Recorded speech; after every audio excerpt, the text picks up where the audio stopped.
Odisha tourism की एक tagline है, इंडियाज बेस्ट केप्ट सीक्रेट, यानी भारत का सबसे अच्छी तरह से रखा गया रहस्य। और जानते हैं, ये बात काफी हद तक सही भी है। ज्यादातर लोग इस राज्य को सिर्फ इसके मंदिरों या फिर खूबसूरत समुद्री तटों के लिए ही जानते हैं। लेकिन आज हम इसी रहस्य से पर्दा उठाने वाले हैं और देखने वाले हैं ओडिशा की वो कमाल की कहानी कि कैसे एक राज्य ने त्रासदी को जीत में बदल दिया। तो ये कहानी शुरू होती है एक ऐसी भयानक त्रासदी से जिसने सबको हिलाकर रख दिया था। साल था 1999, जब एक महाचक्रवात ने पूरे राज्य में तबाही मचा दी। और इस तबाही में पूरे 10,000 लोगों की जान चली गई।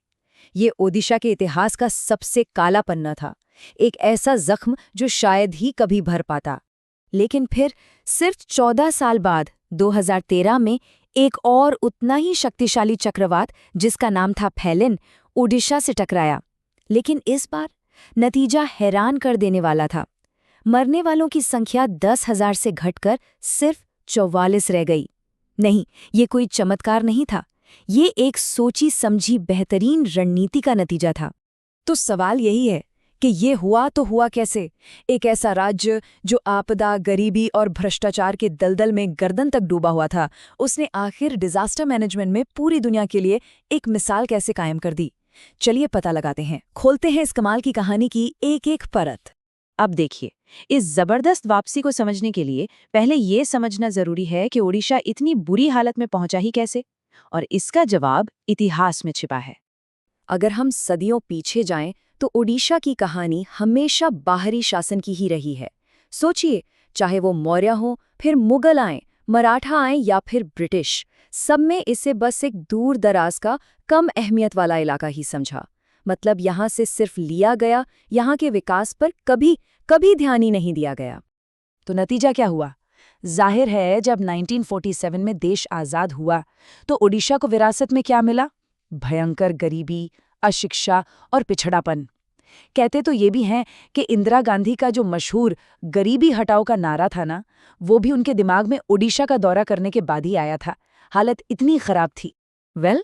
आज़ादी के बाद भी मुश्किलें कम नहीं हुई, बल्कि राज्य गरीबी और आपदा के ऐसे विशिष्ट साइकिल यानी दुष्चक्र में फंस गया, जहां से निकलना ऑलमोस्ट नामुमकिन लग रहा था। अब देखिए, उस वक्त राज्य की 70% से ज्यादा आबादी खेती पर निर्भर थी। अब इसका सीधा सीधा मतलब क्या था? यही कि एक चक्रवात, एक सूखा और पूरी की पूरी इकॉनमी तबाह। और ऊपर से पॉलिसी पैरालिसिस का आलम यह था कि कोई लैंड रिफॉर्म्स यानी भूमि सुधार हुए ही नहीं, तो छोटे किसान और भी गरीब और असुरक्षित होते चले गए। और फिर एक और दुश्मन था, भ्रष्टाचार, एक दीमक की तरह। ये बात खुद पूर्व प्रधानमंत्री राजीव गांधी ने कही थी। आप सोचिए, केंद्र से भेजा गया 85% पैसा, 85% बिचौलियों की जेब में, लोगों तक तो कुछ पहुंचता ही नहीं था। और इतना ही नहीं, राज्य पॉलिटिकली भी बेहद अनस्टेबल था।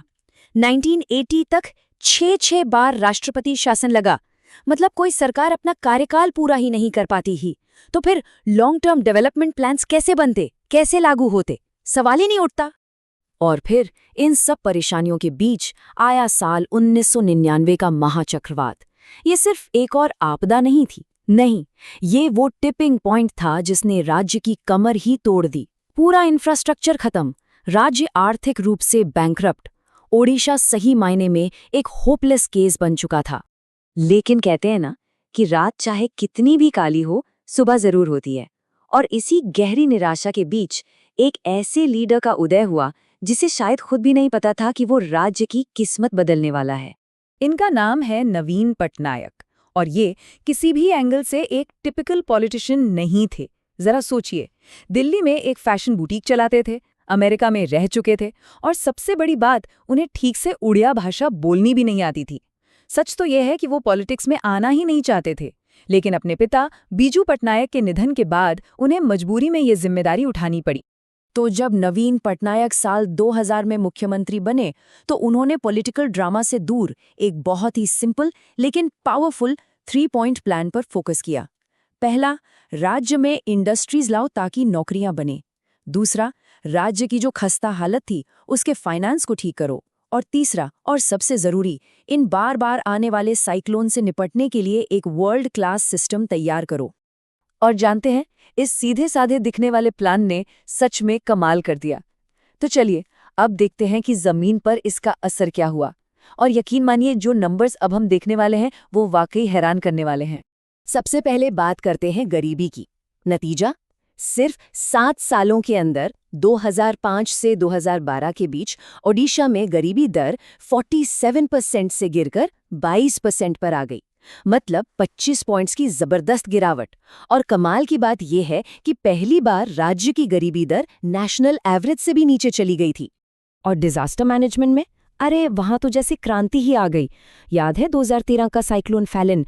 तब सरकार ने रातों रात रिकॉर्ड 10 लाख लोगों को सुरक्षित जगहों पर पहुंचाया था।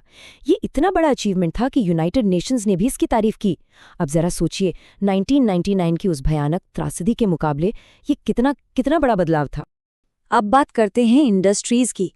उन्हें बुलाने के लिए सरकार ने 2001 और 2007 में कुछ ऐसी पॉलिसीज बनाई जो गेम चेंजर साबित हुई। अब कंपनियों को दर्जनों दफ्तरों के चक्कर नहीं काटने पड़ते थे। एक सिंगल विंडो सिस्टम था, वहीं से सारा काम। इंडस्ट्रीज के लिए बिजली सस्ती कर दी गई। छोटे उद्योगों के लिए स्पेशल पैकेज दिए गए। सीधे शब्दों में कहें तो राज्य ने इन्वेस्टर्स के लिए रेड कारपेट बिछा दिया था। और इन पॉलिसीज का असर क्या हुआ? सिर्फ 2 साल के अंदर 2020 से 2022 के बीच ओडिशा ने $50 बिलियन, जी हां $50 बिलियन के फॉरेन डायरेक्ट इन्वेस्टमेंट को मंजूरी दी। ये एक जबरदस्त कामयाबी थी जो साफ दिखा रही थी कि राज्य की तस्वीर अब बदल रही है। तो आज ओडिशा ने अपनी इमेज पूरी तरह बदल दी है। जो राज्य कभी इंडियाज़ बेस्ट केप्ट सीक्रेट्स था, वो आज हॉकी और फुटबॉल वर्ल्ड कप जैसे बड़े-बड़े इंटरनेशनल इवेंट्स होस्ट कर रहा है। पूरी दुनिया को दिखा रहा है कि वो क्या कर सकता है। देखिए, ओडिशा की कहानी बहुत इंस्पायरिंग है, इसमें कोई दो राय नहीं। लेकिन हमें ये भी मानना होगा कि ये सफ़र अभी पूरा नहीं हुआ है। आगे का रास्ता अब भी कई बड़ी चुनौतियों से भरा है।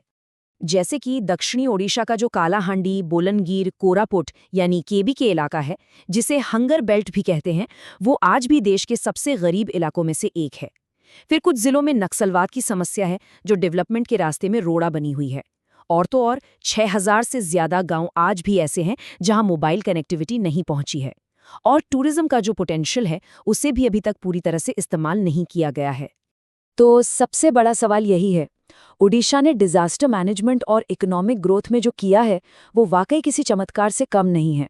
लेकिन क्या अब ये राज्य अपनी सबसे पुरानी, सबसे गहरी सामाजिक चुनौतियों को सुलझा पाएगा? क्या ये इस बदलाव को पूरा कर पाएगा? ये वो सवाल है जिसका जवाब हमें आने वाले वक्त में ही मिलेगा।